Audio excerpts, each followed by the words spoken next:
Alright guys, so welcome back to Gamer Today. Today we're going to be talking about Royale, that new limited time mode they put in the game with all the planes. Now, is it a fun mode? Well, we're going to talk about that in this video, and we're going to really dissect some things in this video as well. But hopefully you guys get something out of this, especially if you're having a hard time playing this one. So first off, let's talk about the planes. They brought the planes back, kind of.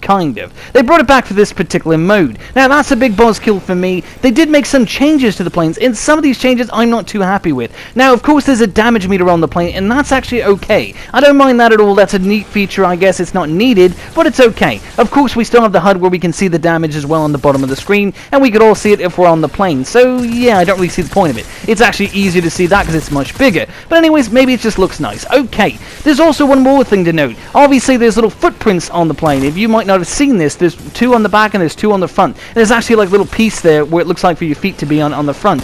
I find this super annoying. It looks tacky and it kind of overlays on your skin. Now, speaking of skins, guys, so in this mode, what happens is basically you're thrown into the game on a plane already, and either you and your teammate, because it's duos only, which kind of sucks, but it makes sense, and I'm going to explain that as well.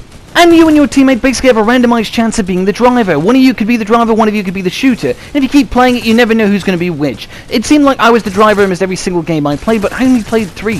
So I don't really know. But anyways, what I am saying is, it's a little annoying because obviously the other player who's stuck on the outside of the plane feels like they have less to do. But you do get 3 guns that are randomized, I might add. They're completely random, so you never know what you're going to get. And throughout the progression of the match, these guns will change. Now, that in itself is kind of weird. Generally, at the end of the match, you actually get better guns. So there's kind of a reason. In the beginning, you kind of get common guns. You might be lucky to get like an epic or something. But at the end of the game, you get pretty much legendary and epic weapons and maybe a rare. So it's not totally that bad.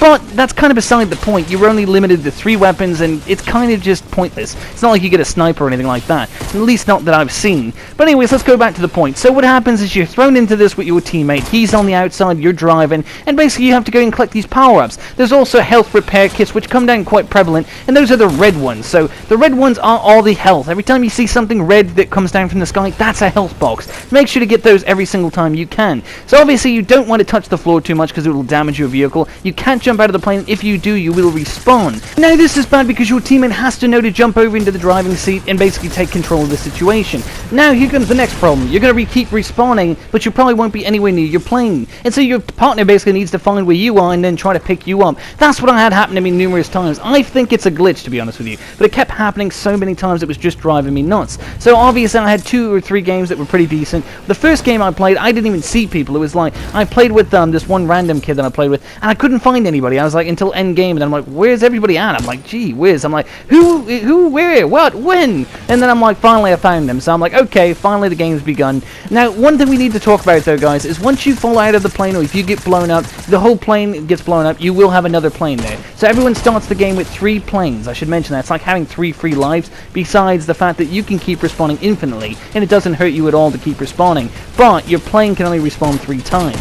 So then there's these power-ups, guys. As I said, the red is the medic or the health. Then you've got the common, which is the wider silver one. Like, you know, the main guns in the game, those are the commons, right? Well, that is absolutely useless. Never pick it up. It's totally worthless. Do not try it. It shoots horribly, and you'll never hit your target. Make sure that if you're going to pick up any of these power-ups, besides obviously the red, which is health, you got to be picking up green, blue, and, you know, epic, and then there's legendary. Legendary is basically like a laser. So here's how it kind of goes, guys. Let me break it down. The green one is like some sort of a rocket, and it actually does some good damage, so you definitely want to use that if you find it. It does about 300 damage if it hits the plane, which is good.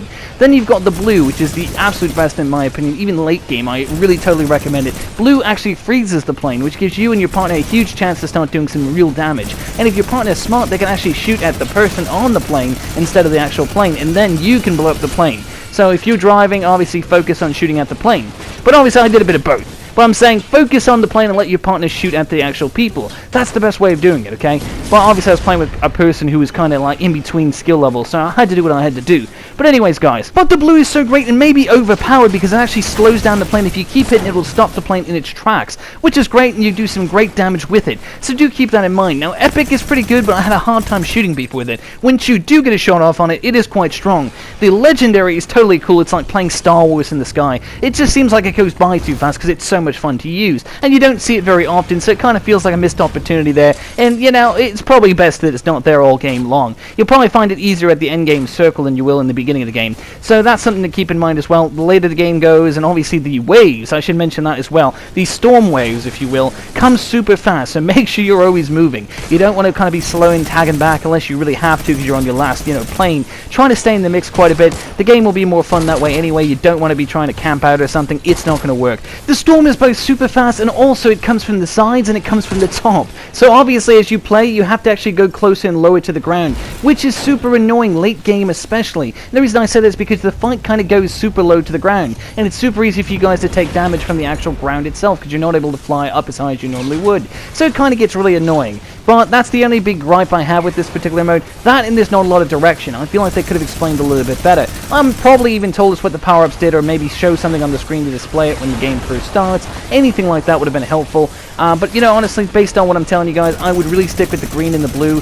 Obviously main game. And if you do find a legendary, jump on that legendary. It's great. Epic is good too, guys. I just had a very hard time shooting people with it. I was straight behind them and I couldn't get a shot off on them. So I did finally get a hit or two, but every time I get it, it seems like it was more detrimental because I was getting hit more than I was actually shooting them. But yeah, guys, it's a little disappointing that this is how they brought the planes back. You do all this so you can get some stupid wraps that honestly don't look that great. Unless you bought the supersonic skin, I don't even know why you'd be playing this mode, unless you just happen to enjoy it. Or it's a good breakaway mode, I guess, because it is totally different from the main game, and maybe you enjoy that. Especially if you're getting bored of Fortnite, this might be a good little breakaway for right now. Obviously, it's better than Deep Fried. If you haven't seen my other video on Deep Fried, go check that out. But anyways, guys, if you did enjoy the video, make sure to like, comment, and subscribe. Let me know down below what you guys think of this limited time mode. Is it fun to you? Is Air Royale worth it? Are the challenges even worth it? Personally, myself, I don't think the challenges are worth it, and I don't like the wraps, but hey, some of you guys might, especially if you bought the supersonic skin. Anyways, guys, till next time, this has been Gamer Today.